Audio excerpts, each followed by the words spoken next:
Dan mayoritas para ulama mengatakan tanggal 9 Muharram itu termasuk sunnah dari Nabi sallallahu alaihi wasallam. Walaupun Nabi belum sempat, tapi Nabi ada keinginan.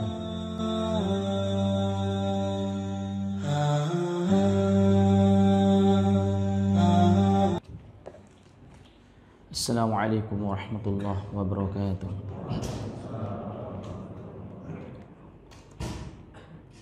Alhamdulillah, assalatu wassalamu ala rasulillah wa ala alihi wa sahbihi wa man wala, amma ba'd.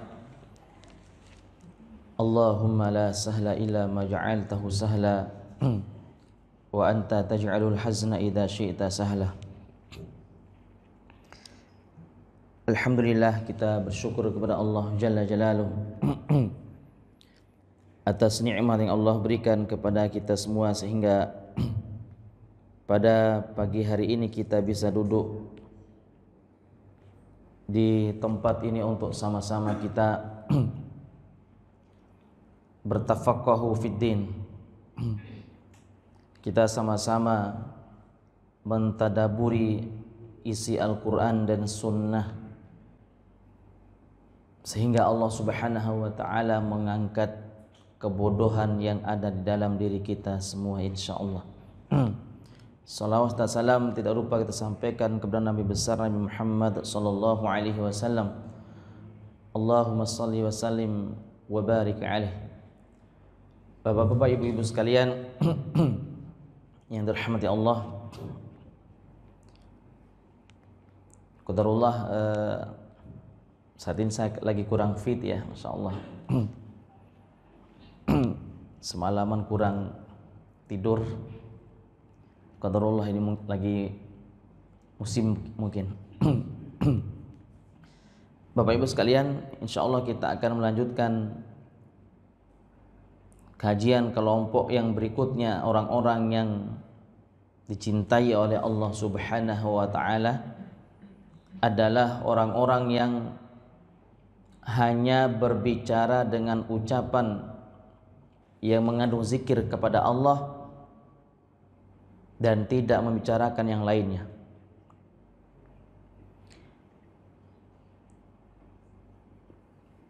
Pengarang kitab ini, Syekh Abdul Azim hafizahullah ta'ala, menjelaskan bahwasanya di antara karakteristik mereka dicintai oleh Allah adalah orang-orang yang berbicara dengan ucapan yang mengandung zikir dan tidak membicarakan hal-hal yang lainnya. Beliau membawakan hadis dari Imam Muslim dalam sahihnya dari sahabat Samurah bin Jundab radhiyallahu anhu wa ardhah. Hadis ada dalam kitab Sahih Muslim di nomor 2137.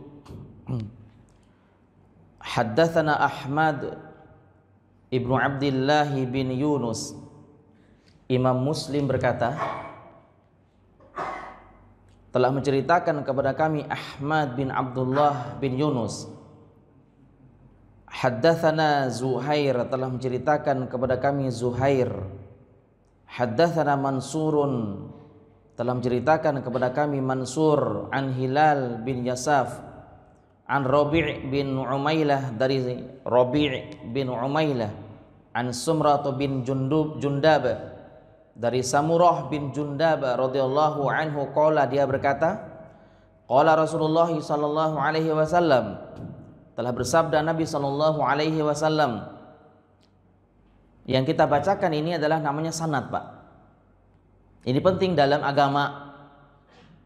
Kata para ulama, laulad dinu bi, ya, seandainya agama ini tidak menggunakan sanad,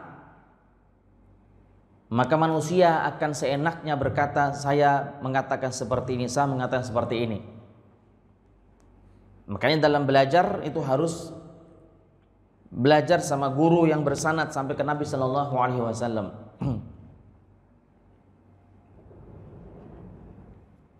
Kami punya guru, dan guru kami belajar sama Syekh Muhammad bin Shalih Al-Utsaimin.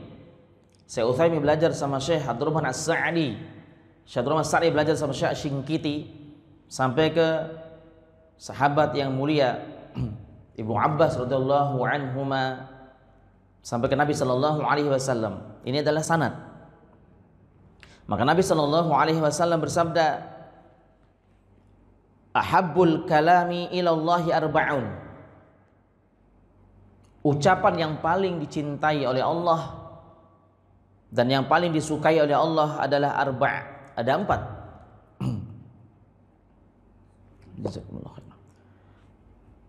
Perkataan yang paling dicintai oleh Allah, ucapan yang paling disenangi oleh Allah itu ada 4, kata Nabi sallallahu alaihi wasallam. Subhanallahi walhamdulillah wa la ilaha illallah wallahu akbar.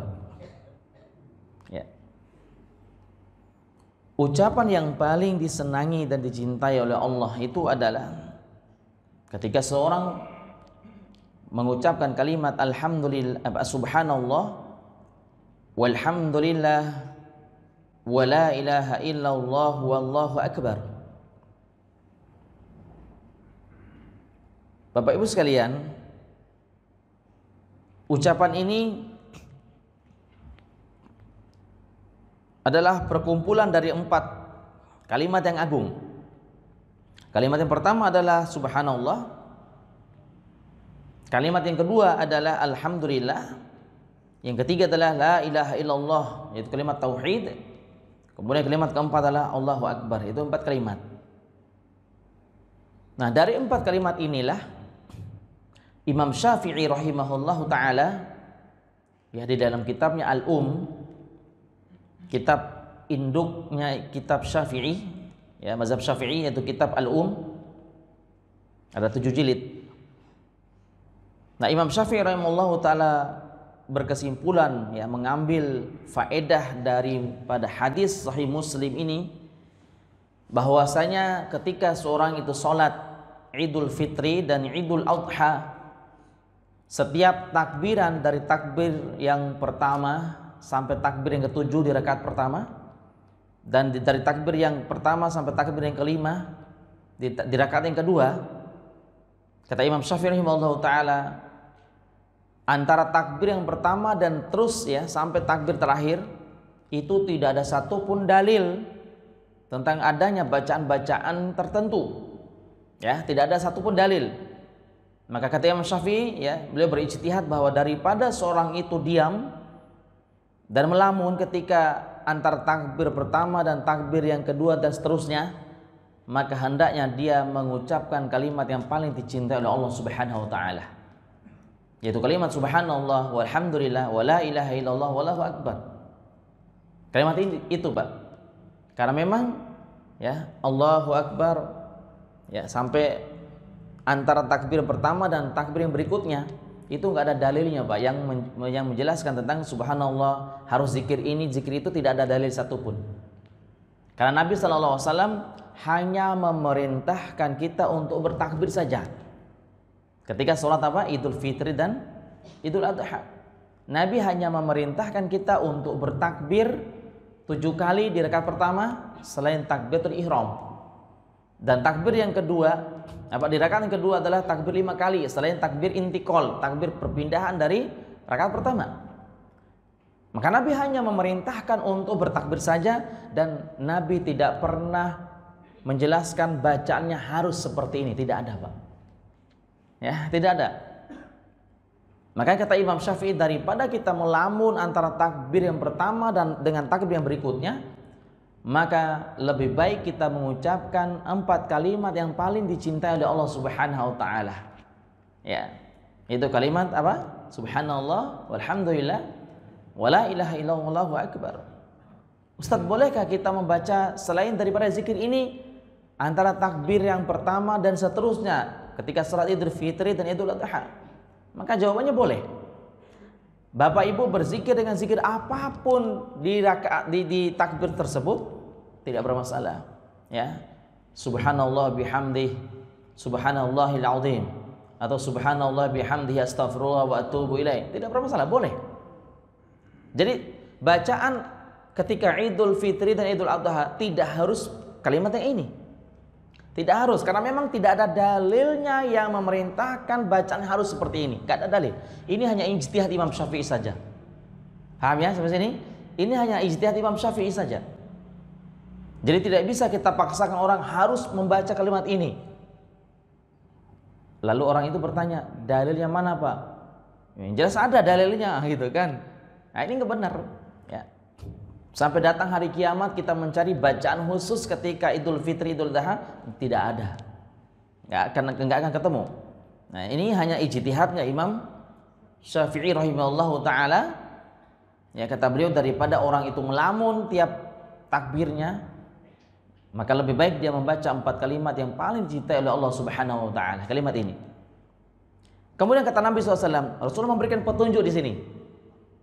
Apa petunjuk dari Nabi? La yadurruka bi ayyihinna bada'ta.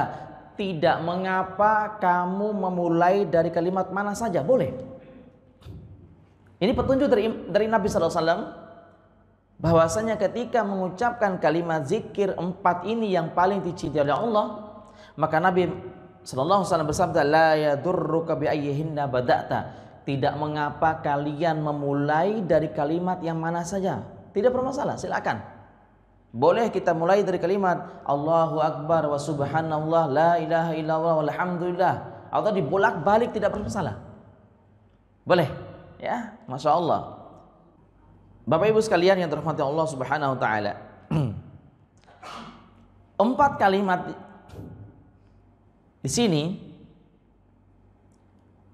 dijelaskan oleh para ulama, yaitu kumpulan daripada zikir-zikir yang ada. Karena ada zikir yang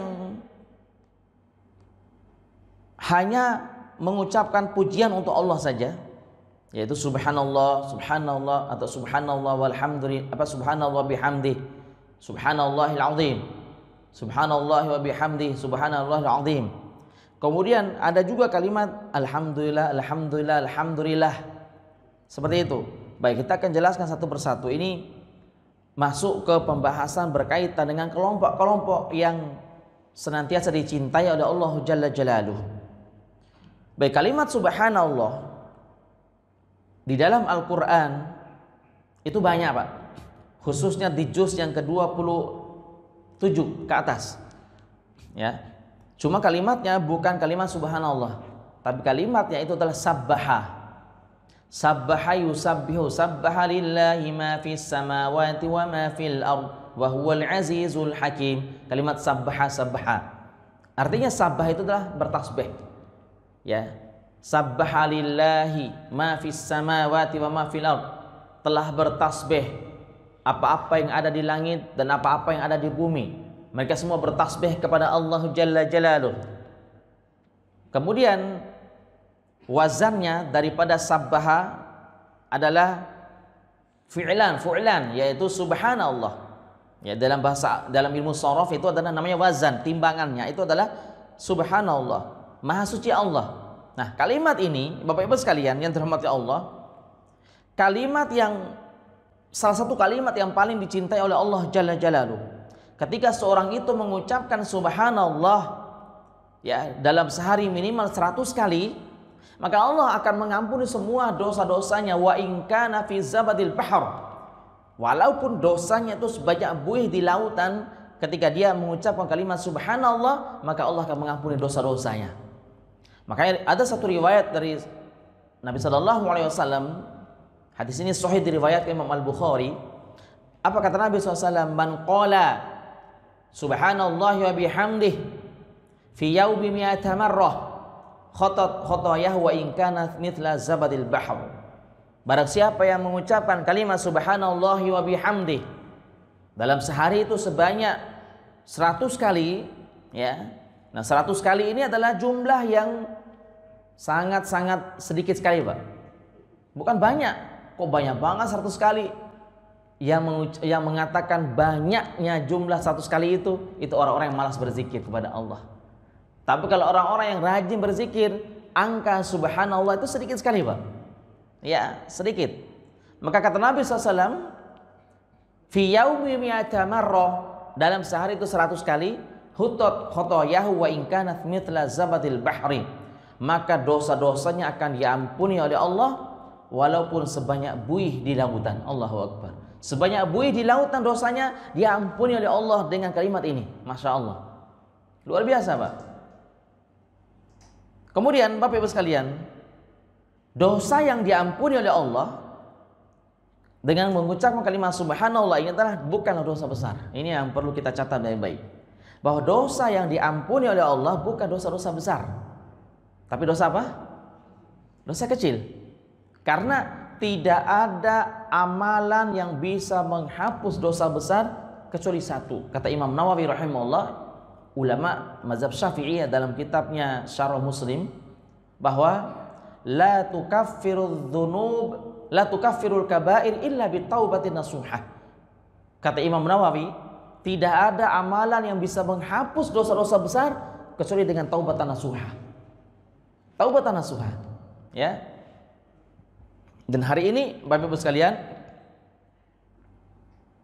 kita berada di tanggal 5 Muharram, betul? Bukan ya? Hari Rabu tanggal 1, Kamis tanggal 2, Jumat tanggal 3, Sabtu tanggal 4, hari Ahad ya. Sekarang tanggal 5 Muharram. Ya, 1445 Hijriah. Maka kita sedang berada di bulan suci, bulan yang mulia.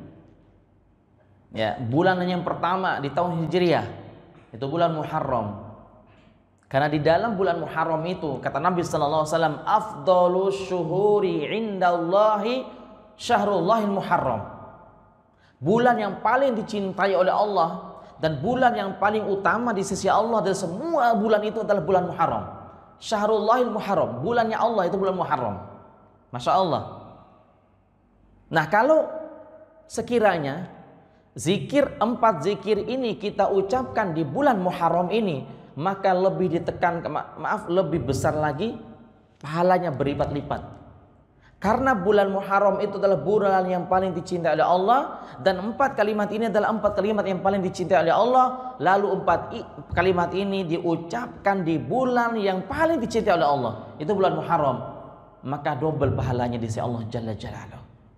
Maka kami ingatkan Bapak Ibu sekalian, hari ini kita berada tanggal 5 Hijriah, tanggal 5 Muharram, ya, tanggal 5. Maka nanti di tanggal 10-nya itu ada puasa, Pak.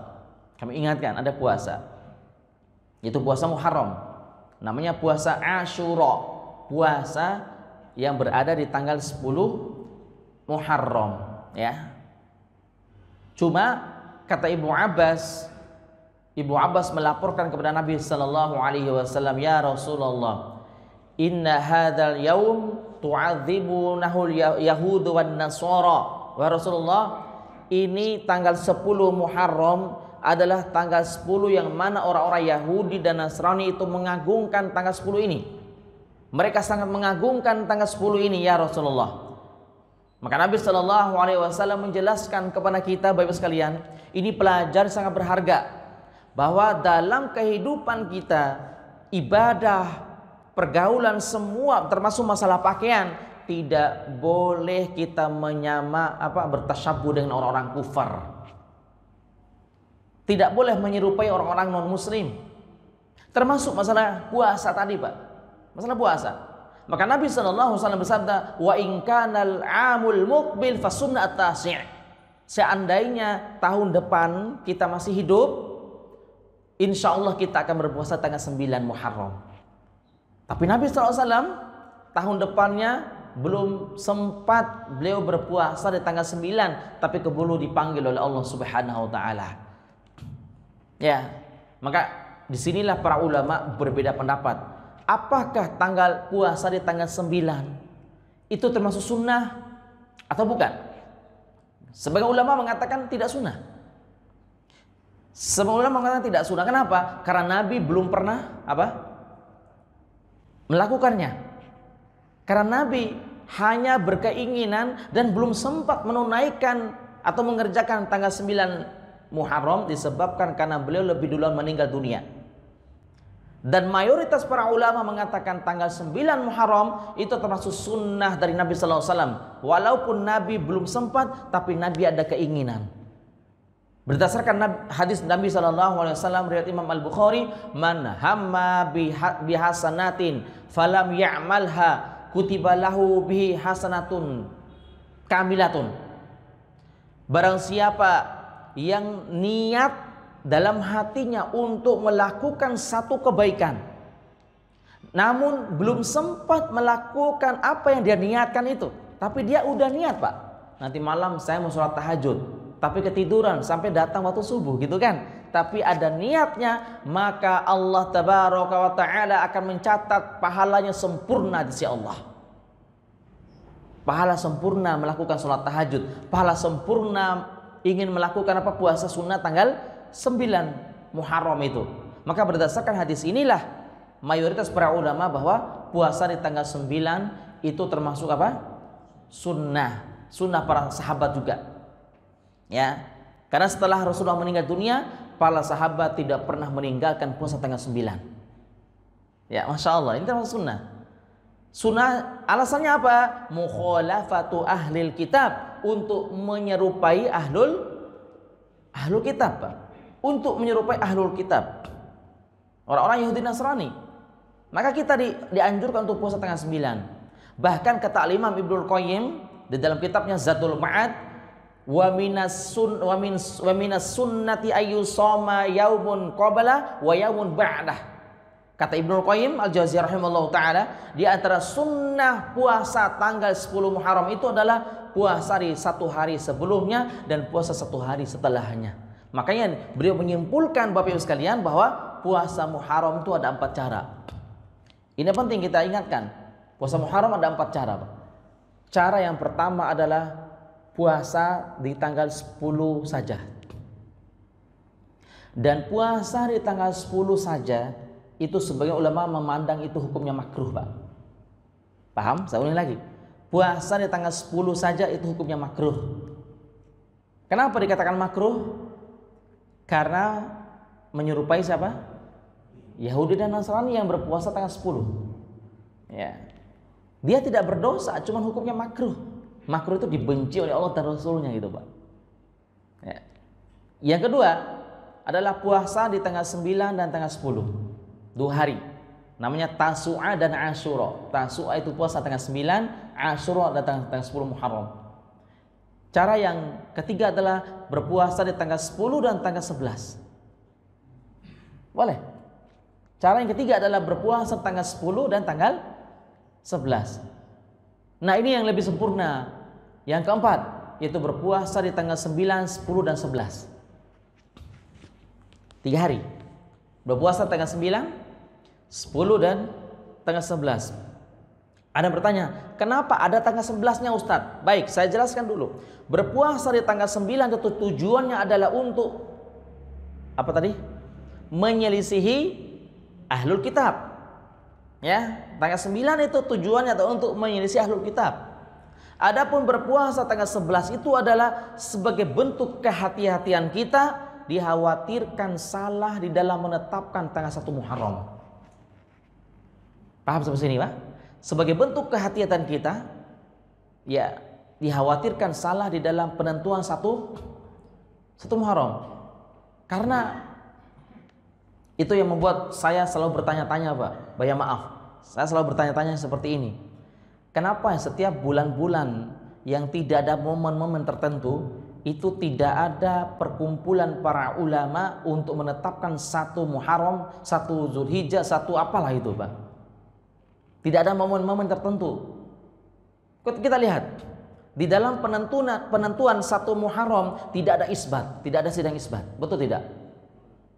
Tiba-tiba besok 1 Muharram gitu kan? Tidak ada sidang isbat. Padahal mau Muharram mau apa itu harus ada tadi penentuan hilal, menetapkan hilal kan itu. Tapi tidak ada.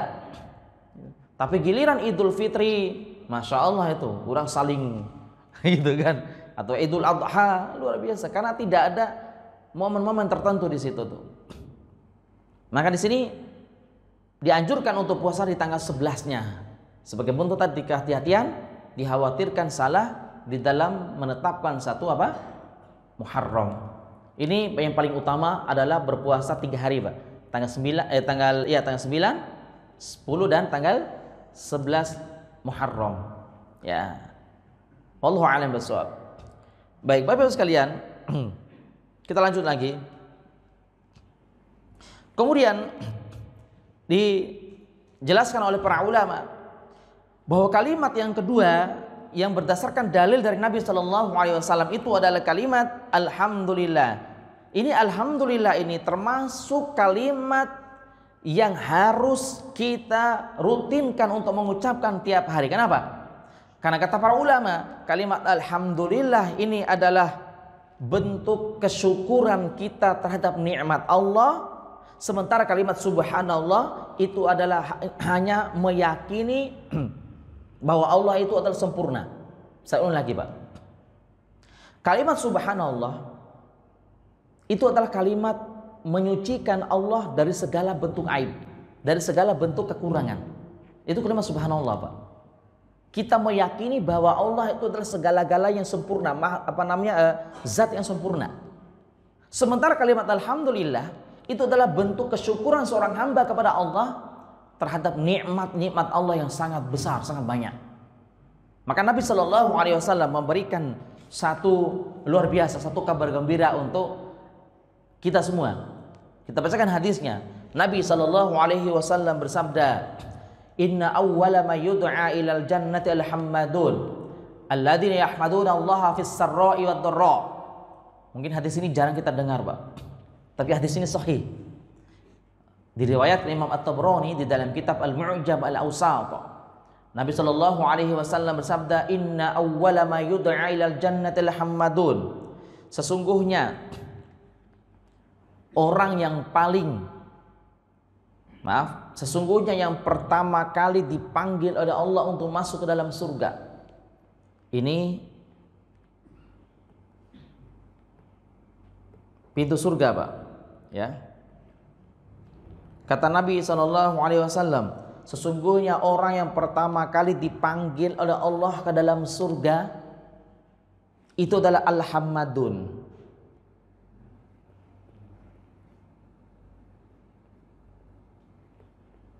Al-Hammadun. Siapa Al-Hammadun ini? Pak Hamid. Ya, Bapak Hamid. Siapa ada yang namanya Hamid di sini? Ada ya? Oh, almarhum, masya Allah, Pak. Oh iya, masya Allah. Ketua DKM lama ya? Masya Allah. Nah, beliau yang pertama kali dipanggil oleh Allah gitu kan. Jadi kata Nabi SAW, Inna awwala ma yad'u ila jannati al-hammadun. Sesungguhnya orang yang pertama kali dipanggil oleh Allah ke dalam surga adalah al-hammadun. Al-hammadun ini adalah orang-orang yang memuji Allah. Kapan itu? Kata Nabi SAW, alladzina yahmadunallaha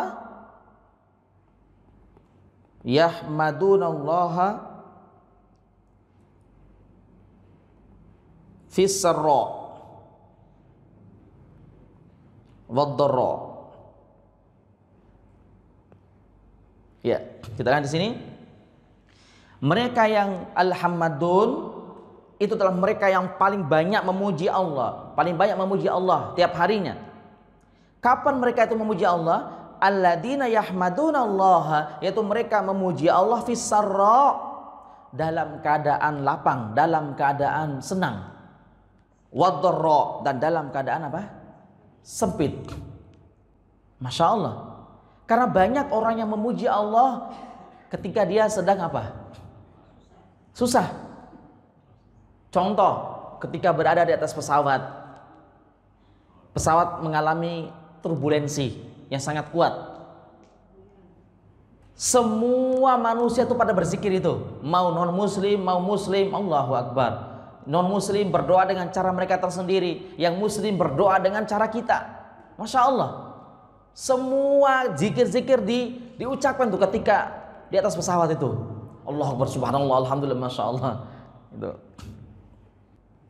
Makanya kata Allah Subhanahu wa taala dalam Al-Qur'an surat Fussilat, surat Al-Anbiya itu, falamma anjahum ilal barri, ketika mereka semua ya, diselamatkan oleh Allah ke daratan, yang tadinya ketika dalam laut, di atas perahu, di atas kapal, mereka Masya Allah dihantam oleh ombak yang sangat besar.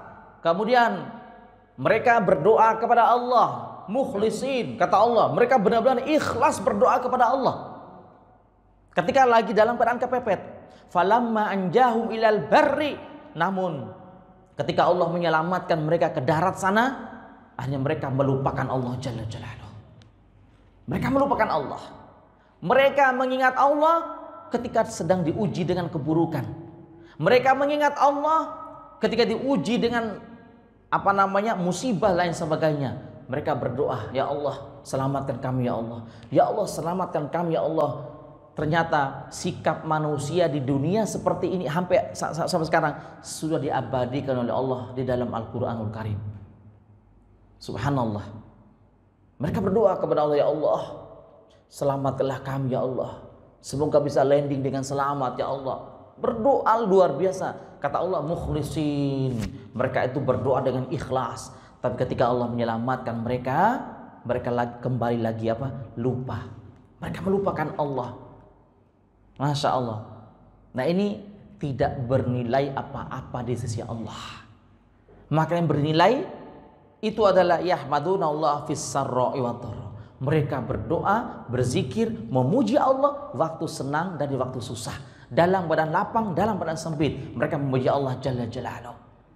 Masya Allah. Makanya Nabi SAW, ini Pak, ini pintu surga tadi Pak, ini pintu surga. Orang yang pertama kali akan masuk dalam surga siapa Pak? Yang pertama kali,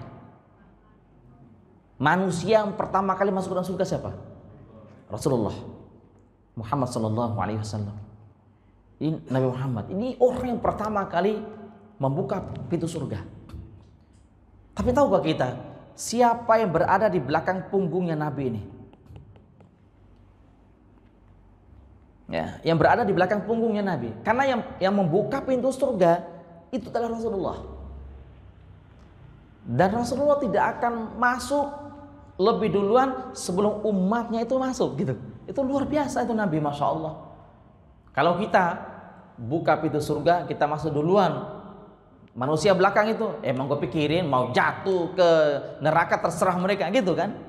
Tapi Nabi SAW, beliau tidak akan mau masuk sebelum umatnya masuk. Ya, jadi pertanyaan itu adalah siapa di belakang punggungnya Nabi ini? Terus, ayo masuk, siapa kira-kira? Ternyata kata para ulama, mereka bukanlah kalangan para sahabat. Mereka bukanlah istri-istrinya Rasulullah, bukan, karena tidak ada dalilnya. Tapi yang ada dalilnya itu adalah alladzina yahmadunallaha fis sarra'i wad dharra. Itu mereka dari kalangan umat Rasulullah yang banyak memuji Allah waktu senang di waktu susah. Bisa jadi kita jamaah muttaqin berkesempatan yang berada di punggungnya Nabi, belakang punggung Nabi SAW. Mudah-mudahan insyaallah, amin ya rabbal alamin. Jadi bukan persahabat, bukan ulama tabi'in, bukan. Tapi termasuk kita hari ini yang dengan syarat memuji Allah dalam keadaan senang dan memuji Allah dalam keadaan susah. Nah, surga sudah. Berdasarkan hadis Nabi sallallahu alaihi wasallam juga. Ini hadisnya Masya Allah. Rasulullah sallallahu alaihi wasallam bersabda, disimak baik-baik. Apa kata Rasulullah? Ini hadis sahih riwayat Imam Suyuti dalam kitab Al-Jami' As-Shaghir. Idza mata waladul 'abdi qala Allahu li malaikatihi, apabila anak hamba meninggal dunia, kira-kira keluarga, karib kerabat terdekat kita yang kita cintai, ketika mereka meninggal dunia, itu adalah musibah atau apa ya kira-kira? Musibah nggak kira-kira? Musibah nggak Pak? Ya, musibah itu. Ya, apabila anak hamba, ini anak berarti hamba di sini adalah orang tua. Ya, disimak baik hadisnya. Apabila anak hamba, anak orang tua itu meninggal dunia, qala Allahu li malaikatihi, maka Allah akan bertanya kepada malaikat malakul maut. Di sini malakul maut. Kalau bahasa guru mata pelajaran agama PAI di SD, SMP, SMA dulu, malaikat apa namanya? Yang ngajarin kita? Pencabut nyawa. Israel, betul ya? Kalau Israfil kan yang meniup trompet ya. Nah, kalau Israel pencabut nyawa, betul kan? Iya. Malaikat Israel. Bapak cari di 9 kitab hadis namanya Israel, sampai datang Dajjal nggak akan ketemu. Nggak akan ketemu ini. Nama malaikat yang pencabut nyawa adalah Israel. Tidak ada dalilnya. Ini dikarang-karang sama orang saja. Makanya orang Indonesia itu super kreatif sekali. Karena nggak ada namanya, udah dikasih nama kan gitu. Israel. Allahu Akbar. Itu nggak ada dalilnya, Pak. Yang benar itu adalah malakul maut, bukan Israel. Allah Subhanahu wa taala bertanya kepada malakul maut, malaikat pencabut nyawa itu. Apa pertanyaan Allah? Ada 2 pertanyaan dari Allah Subhanahu wa taala. Pertama, qabattum walada abdi, wahai malaikatku, apakah kalian telah mencabut nyawa anak hambaku? Apakah kalian telah mencabut nyawa anak hambaku? Fayakulun, maka malaikat itu menjawab, na'am, benar ya Allah, kami telah mencabut nyawa anak hambamu. Pertanyaan Allah yang kedua, qabattum thamarata fuadih. Allah bertanya lagi, apakah kalian telah mencabut nyawa buah hati hambaku? Kalau pertanyaan pertama itu adalah nyawa anak hambaku, Kalau pertanyaan kedua itu adalah apa? Buah hati. Apakah kalian telah mencabut nyawa buah hati dari hambaku? Fayakulun, maka mereka mengatakan, na'am, benar ya Allah, kami benar-benar telah mencabut nyawa buah hati hambamu. Allah menyebutkan apa? Buah hati, karena memang tidak ada harta yang paling berharga buat orang tua kecuali apa? Anak, Pak. Itu harta terbaik sudah itu. Kemudian pertanyaan ketiga, madza qala 'abdi? Lalu apa yang diucapkan oleh orang tua? Ketika kalian wahai malaikatku mencabut nyawa mereka, nyawa anak-anak cucu mereka itu, lalu apa yang diucapkan oleh orang tuanya? Bagaimana sikap mereka gitu, Pak? Sikap mereka seperti apa? Sebenarnya Allah sudah tahu sebenarnya, kan gitu, Pak? Paham kan? Allah sudah tahu sebenarnya apa yang terjadi. Tapi ini sebagai taukid, penguatan. Fayakulun, maka malaikat itu mengatakan, hamidak wastarja'. Ya Allah, ketika kami mencabut nyawa anak hambamu, nyawa anak cucumu, ya nyawa cucu-cucu mereka ya Allah, maka mereka senantiasa hamidak.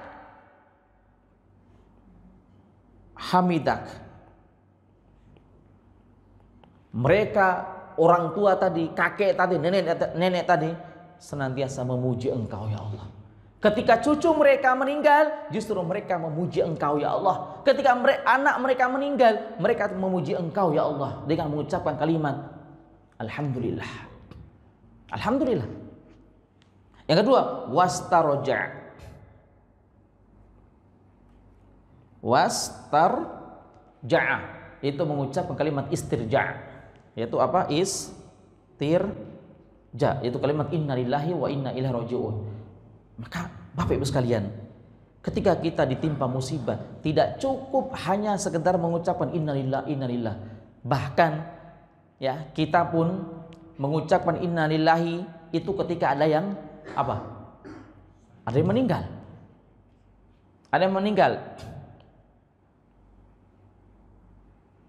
Jarang kita dapatkan ya, ketika ada yang sedang sakit, dia lagi sakit, innalillahi wa inna ilaihi raji'un. Gak ada yang ngomong gitu, Pak. Betul ya? Dia sedang sakit keras, innalillahi wa inna ilaihi raji'un, gitu kan? Padahal itu juga musibah. Masya Allah. Karena di benak pikiran kita, innalillahi ini khusus orang meninggal. Itu nggak benar, Pak. Ya. Keyakinan seperti itu gak benar. Maka kita luruskan.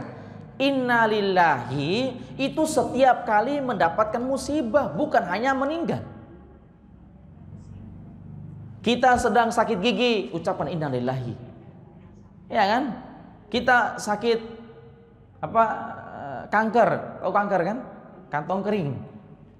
Innalillahi, seperti itu. Masya Allah. Maka Bapak Ibu sekalian, kata Nabi Sallallahu Alaihi Wasallam, yang pertama adalah memuji, ya, memuji Allah. Yang kedua adalah mengucap kalimat apa? Istirja. Maka maka Allah berfirman kepada siapa? Malaikat pencabut nyawa tadi. Ketika malaikat mengatakan, ya Allah, ketika kami mencabut nyawa anak hamba, ya, cucu-cucu mereka itu, maka orang tuanya, kakek neneknya yang pertama adalah tetap memuji Engkau ya Allah. Yang kedua adalah mereka mengucapkan kalimat innalillahi wa inna ilaihi rajiun. Maka Allah berfirman kepada para malaikat, ibnau lahu baitan fil jannati wassamuhu baital hamdi. Kalau begitu, bangunkan untuk mereka sebuah istana di dalam surga dan kasihlah nama Baitul Hamdi. Masya Allah. Jadi tulisannya kayak gini, Pak.